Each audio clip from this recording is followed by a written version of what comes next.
Hello दोस्तों, आपका स्वागत है हमारे चैनल डिजिटल बाय नीरज पे और मैं हूं नीरज। आज की वीडियो में लोग बात करने वाले हैं operators and expression in C language.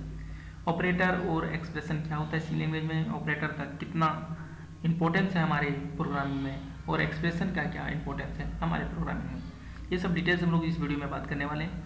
हम लोगों ने बहुत सारे सिम्बॉल्स के बारे में पढ़ा है।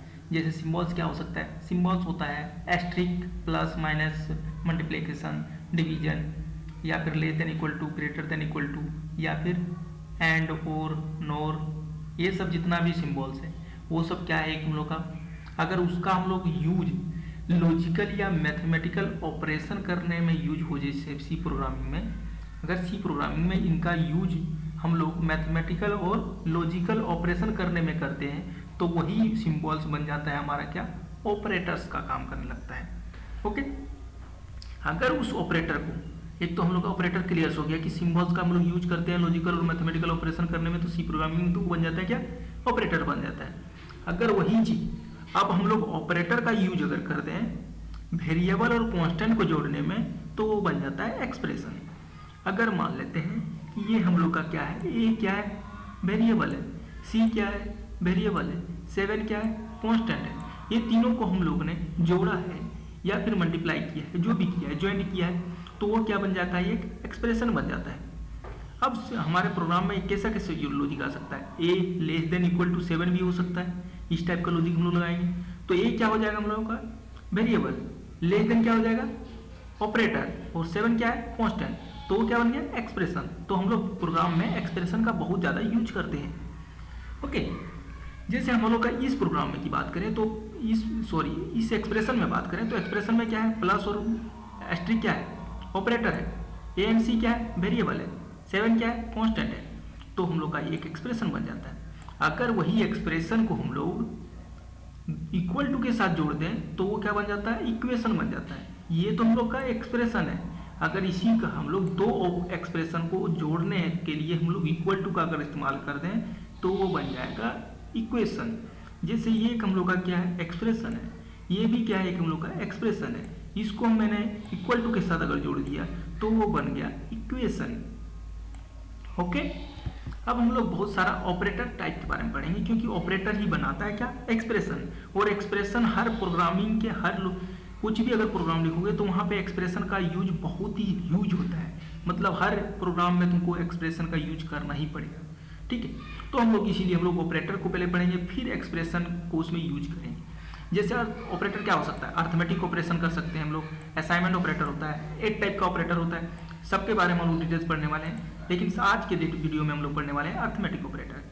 रिलेशनल ऑपरेटर होता है, logical operator, bitwise operator, conditional operator, increment decrement operator और स्पेशल ऑपरेटर।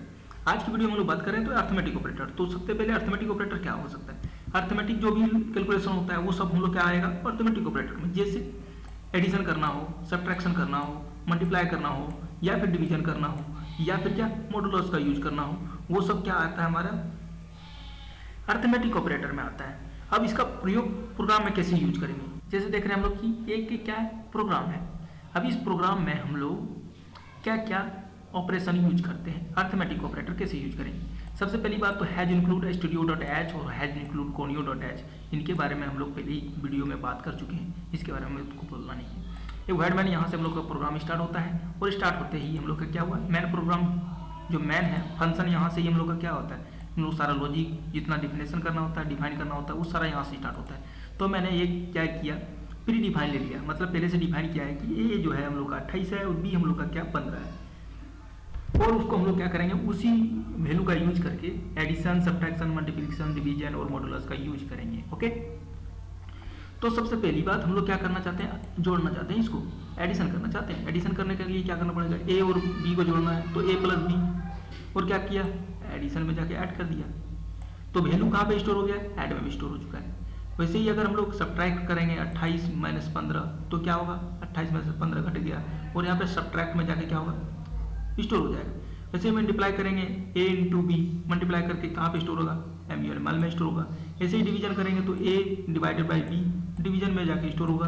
अगर मॉडुलस का यूज करेंगे a मॉडुलस n%, मतलब b अगर करेंगे तो मॉडुलस में जाके स्टोर हो जाएगा। अब डिवीजन और मॉडुलस में ये वाला में थोड़ा सा आपको कन्फ्यूजन हो सकता है कि डिवीजन का वैल्यू क्या देगा।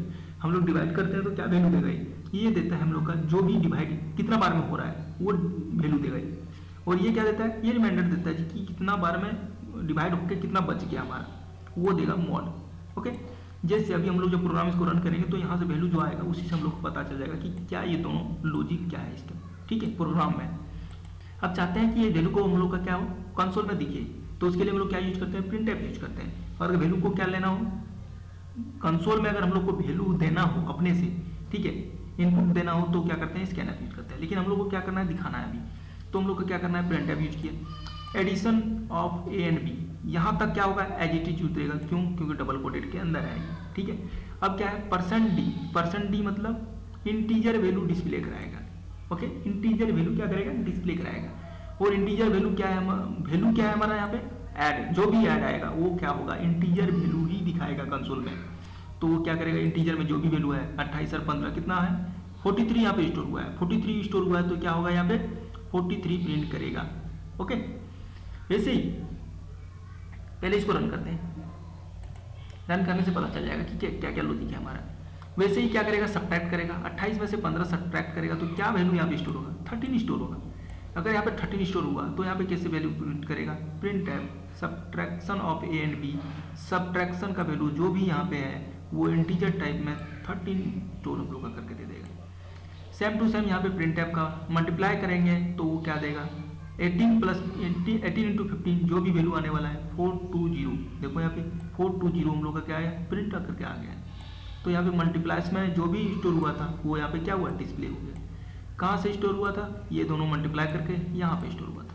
वैसे ही डिवीजन में यहाँ पे क्या हुआ, डिवाइड होके यहाँ पे स्टोर हुआ है। यहाँ पे डिवाइड में मैंने बोला था कि यहाँ पे क्या देगा, कितनी बार में डिवाइड हो रहा है, ये एक बार में डिवाइड हो रहा है, एक ही बार में डिवाइड होगा, 15 1 जा 15, उसके बाद डिवाइड नहीं हो सकता है, ठीक है। तो जो भी जितनी बार में डिवाइड हुआ है वही यहाँ पे वैल्यू देगा डिवीजन में। ओके, मॉडुलस में क्या देगा, मॉडुलस में जो रिमाइंडर बचा हुआ है, जो भी बचा हुआ है, शेष बचा हुआ है, शेष बचा कितना इसमें, जो बच गया कितना, 13 बच गया। 28 को डिवाइड करेंगे 15 से तो कितना बचता है, 13 बचता है। तो 13 हम लोग लिख देंगे, क्या चीज, 13 प्रिंट आउट करेगा, क्यों, क्योंकि इसमें स्टोर हुआ है 13। और उसके बाद रन किए तो ये चीज हम लोग का वैल्यू आ गया, एडिशन का वैल्यू इतना, सब्ट्रैक्शन का वैल्यू इतना। अगर ये सब प्रोग्राम में हम लोग का क्या होगा, लास्ट क्लास में यूज होने वाला, ये सब यूज होने वाला, एस्ट्रिक, ये मॉडुलस, ये डिवाइड वाला, ये सब प्रोग्राम में इन लार्ज प्रोग्राम करेंगे तो वहाँ पे यूज होने वाला है, ठीक है। इस वीडियो में इतना ही था। अगर कोई भी दिक्कत हो यहाँ पे तो आप हमें कमेंट बॉक्स में कमेंट कर सकते हो। Thank you class.